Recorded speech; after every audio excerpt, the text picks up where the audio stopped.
Just being able to say I've done things and cross things off my unofficial bucket list that Mm-hmm. many people say, oh, I should have done this or I could have done that. And here I am doing it right now. Welcome. I'm Kimberly Henry, and this is Living the Good Life. This holiday season, more than I ever remember before, it seems that all the DNA test kit providers are taking advantage of the shopping and gift-giving frenzy with incredible deals. It's become increasingly affordable to learn all your deep, dark DNA secrets, and in doing so, unlock the mystery of your health, your habits, and your taste buds. Some people are also finding long-lost relatives through sites like Ancestry, 23andMe, and many others. This has been my experience. After dabbling for years and mapping out my ancestry, it wasn't until DNA test results that distant relatives started popping up. It took about 6 months after initial testing before I connected. Phillip O'Riley is one of the first that I've actually spoken with. Phillip and I share great-great-grandparents, Charles and Marianne O'Riley. Our great-grandfathers were brothers, Wilfred and Ross, two of something like 12 siblings. So there are many more O'Reillys to be found. When I learned about Phillip, I did a little searching to find out more about this mysterious person from my long-lost relatives, and there was much to be found out. Phillip has been busy reaching for his dreams in Los Angeles, in the filmmaking and acting arenas. His IMDb profile made me realize I've seen him many times over the years in different TV shows, if I'd only known that it was him. I'm so glad he agreed to join me on this episode and thought it would be fun to share our first real conversation with you. In this conversation, Phillip shares how he came into a love of acting and filmmaking, why he continues to pursue his dreams through rejection and struggle, and drops some of the names that he's been lucky to work with. He'll also share how working on a specific television show inspired him to jump on the DNA bandwagon. You'll notice he seems fairly mild-mannered throughout our interview until the end, when he lets drop one of the items from his bucket list that he completed just a couple of months ago, something I will likely never do, at least not on purpose. So joining me now is a long-lost cousin who I didn't know was lost because I didn't know he was out there, but super, super happy to connect with Phillip O'Riley out of San Diego. Phillip, welcome. Hi, nice to meet you. It is really nice to meet you too. We've known each other less than a week, I think. And this is our first time talking together, right? Yeah, first time. Yeah. So let's share a little bit about how that came to be. And then I'd love to hear a little bit more about what you're doing out there in California and why and how that's going for you. You submitted your DNA to one of the services. How long ago was that? About a year ago that I did mine. About a year ago. And then I did mine about 6 months ago. And your name didn't show up for me until about a week ago. And then we connected at that point in time. What made you do that process? Jump in and start the DNA ancestry thing going on? Originally, it was just to see my ethnic makeup, to see if there's anything unusual in there, if I had any Asian, African American, or anything that I didn't know about. Mm-hmm. But it turned out it's pretty much like I expected, mostly European, a little bit of Hispanic in there, and no surprises really. No surprises. I found pretty much the same. It was an interesting experience. And then I did all the health stuff, and that came out, again, kind of as you expect, which is probably good news in both of our cases, right? Very good news. Live life to the fullest. Exactly. It was about a week ago that I got an email saying I had some new matches. I jumped on, and you were one of those new matches and reached out, and you reached right back out to me. But what was fun to discover is that you're out there in San Diego and LA living the dream that a lot of people dream about. And so I was just super intrigued to get to know you and understand the drive behind the career that you are building out there in California. So let's start out. You've got a website that you've got some reels on, and you're IMDb list. I can't even remember what that acronym stands for. International Movie Database. There you go. International Movie Database. So you've got a whole long list of projects you've worked on there in film and television. What got you on that path, and how long have you been doing it? Been doing acting consistently for about 3 or 4 years. Started about 5 years ago. I've always wanted to do acting. I've taken acting classes throughout school. And after I left my previous full-time job, I decided just to jump right in it and focus all my energy into doing it. And I've been doing it ever since then. You said 4 to 5 years ago that you started doing on that journey? Yeah, it's been fulfilling. That's fantastic. And you've done on-camera work, kind of background work, different types of roles, but you've been in a lot of the things that we all watch, some pretty prominent programs. Yeah, I've been on several shows. I would say as a background actor, I've been on over 100 different TV shows and movies. It's a good accomplishment, and I'm still trying to do the audition thing, get the real roles. And I'm doing that with indie films, mostly local here in San Diego, doing film festival circuits, and it's really fun to do. So what drives you? Because it is a world of rejection and challenges, because you never know where your next gig or your next check is coming from, right? Right. Even with successful actors, it's really inconsistent work. It's like the phrase "starving artist." It's real. So what about it is there's got to be a payoff then.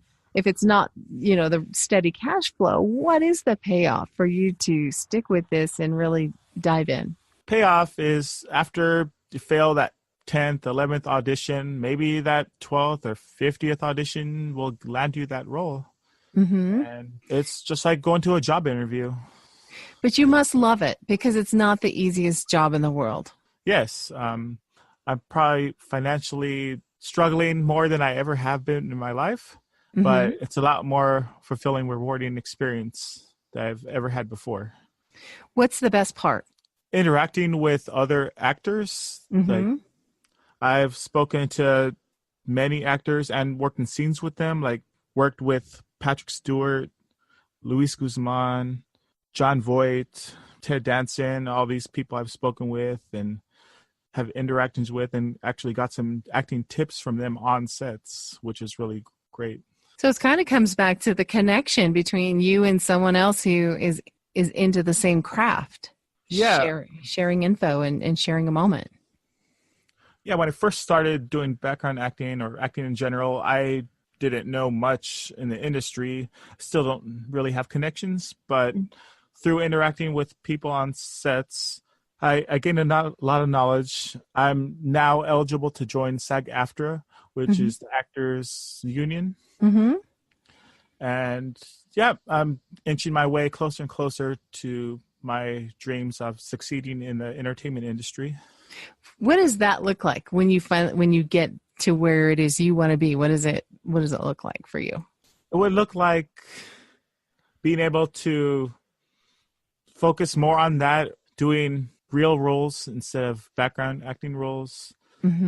Finally being able to move to Los Angeles, which I haven't done yet. So when you say real roles, you're talking about speaking roles, is that right? Yes, speaking roles. Very cool. So you've got a vision of where you want to go. You want to move to LA and get some speaking parts in film and television. I have an idea of what type of roles I want. I would like to do comedy and action. And I see myself landing a lot of background roles and indie film roles as a bad guy most of the time, as an antagonist, which is very different for who I am personally. I'm not a mean person or anything like that, but I feel like it's really fun to really change who I am for the camera. And for a lot of people, it is believable. I think it might be because of my look. I'm able to portray like a mean person. I have seen some of your headshots and some of your shots from sets, and it is interesting to see how your look kind of changes, and you do have that kind of criminalistic bad guy thing down pretty well. Yeah, it's really fun. I've been in scenes with actual criminals. I've done prison scenes. Mm-hmm. It's a little intimidating, but I know I don't have anything to fear. I'm on a film set, and I kind of method act, which is I get into the role slightly to do away with any intimidation or anxiety that I might have on the set. Sure. Sure. I was just a little side story. I was living in LA County, many moons ago when I was still young and lived in this apartment complex that when the movie Colors, I don't know if you know of the movie Colors, because we're talking back in the 80s now, came I out. haven't seen it. It's a crime movie set in LA. And actors, they did an acting open call they wanted authentic gang members. Unbeknownst to me, the apartment complex I lived in was full of gang members who went to work on that movie. I didn't find out until they did that movie. It's kind of crazy. So I moved after that. You're right. I would too. But it was fun. I mean, and they were people that, they were my neighbors and they were great people. It just was a little bit of a surprise to my system. So you happened to work on a PBS series fairly recently on the subject of DNA and finding your family. Yes, I'd say recently, about a year or so ago, a PBS show called Finding Your Roots. I worked on that as a production assistant, gathering photos, scanning, printing photos for an episode yet to air on PBS. And I found that really interesting. That's what actually prompted me to find out my own background and ethnic makeup and DNA. I know you can't give away, the content because the episode hasn't aired yet, correct? Right. So we'll see. But were there surprising findings in the work that spurred you on to see if you would have the same sort of experience? The episode I worked on was an episode on Michael Moore. And that was really surprising. Like, I actually went into it not knowing who I was working for or what show I was working on. Mm-hmm. That was really exciting to do work for that and scan family photos, and really got me thinking about my family history. Yeah, working behind the scenes on film is fulfilling as well. I do that as well. I have a film degree, associate's degree in film. So you do some directing and behind the scenes stuff as well, right? Yes, I have worked on, as a director, a short film for the 48-hour film project this year. That was really fulfilling. And I want to do more of that and get into Hollywood as a writer and director. So that's a good first step in doing that, doing small short films. It sounds like you're really on track for a great career. Where is a place we could direct people to find out a little bit more about your work? PhilipO'Reilly.wixsite.com/Phillip O'Reilly. You can also find me on IMDb if you search my name. So a little bit different spelling than some of the more It's not popular O'Reillys. Not the traditional Irish spelling. I don't know for sure, but I'm guessing somewhere between the move from Ireland to Canada or the U.S. that one of our ancestors spelled it wrong or intentionally spelled it differently to be more Americanized spelling of the last name. Maybe they were on the lam. That's what I'm thinking. That's where you get that good criminal look from. It's an ancestry thing. How fun is that? Well, it's really great to meet you, Phillip. I've really enjoyed just the little bit that we've been able to get to know about you. And thank you for sharing some time. I have a couple of questions I want to ask you. The title of this podcast is Living the Good Life. So I would want to know, what does living the good life mean to you? I guess it would mean doing what you love for work or as career. Many times people don't enjoy what they like doing for a paycheck and don't condemn them for it. Food needs to be placed on the table. But I would say just doing what you love. Also, on the physical part, I would say maintaining your body as well. I like to do hiking Mm-hmm. and other physical activities. I like going up to mountain peaks as an accomplishment, and just being able to say I've done things and cross things off my unofficial bucket list that Mm-hmm. many people say, oh, I should have done this or I could have done that. And here I am doing it right now. Yeah, no regrets, right? Yes.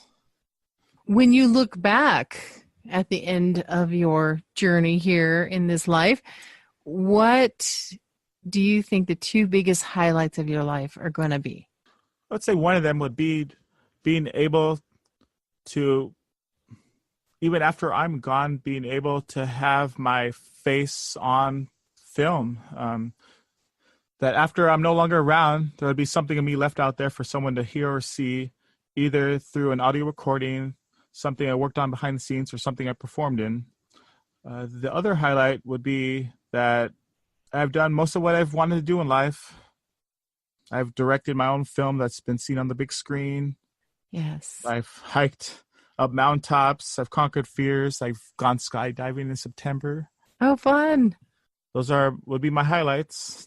Fantastic. So I'm going to just kind of go off here on a tangent. You went skydiving?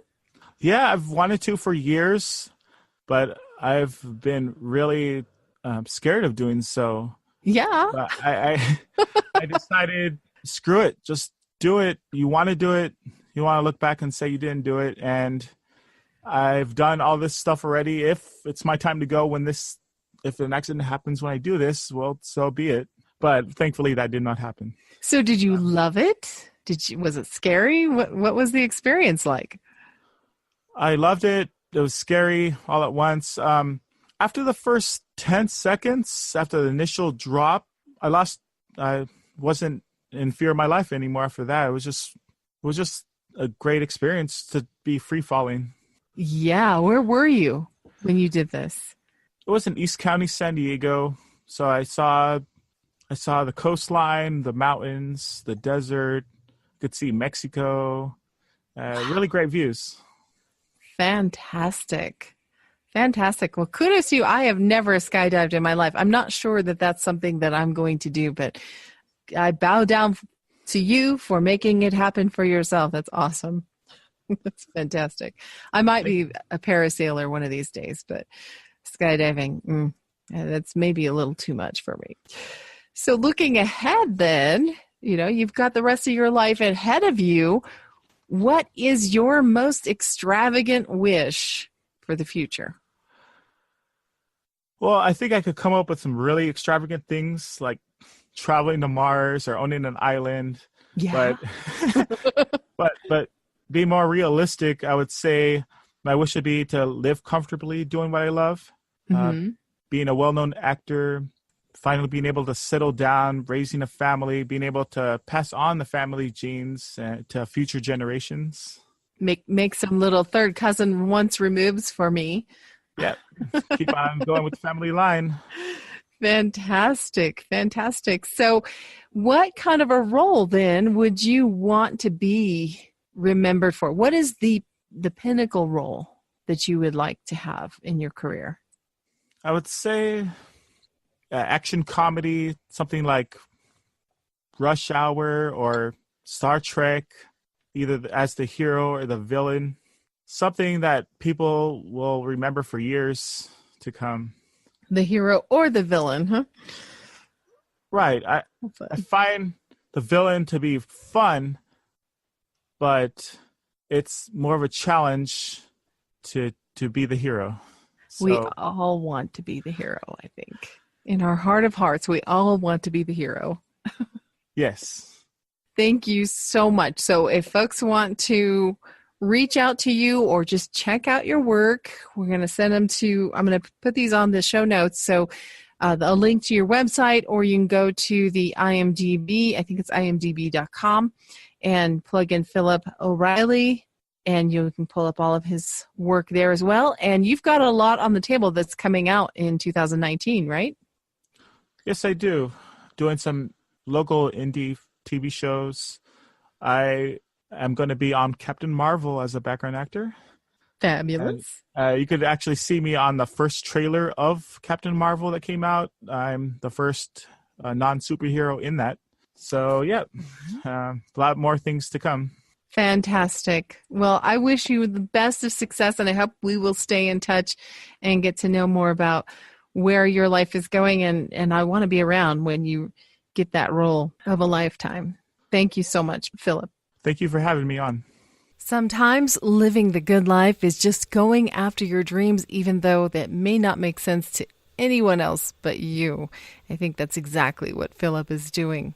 Thanks for joining us today, and I encourage you to get out there and live the good life.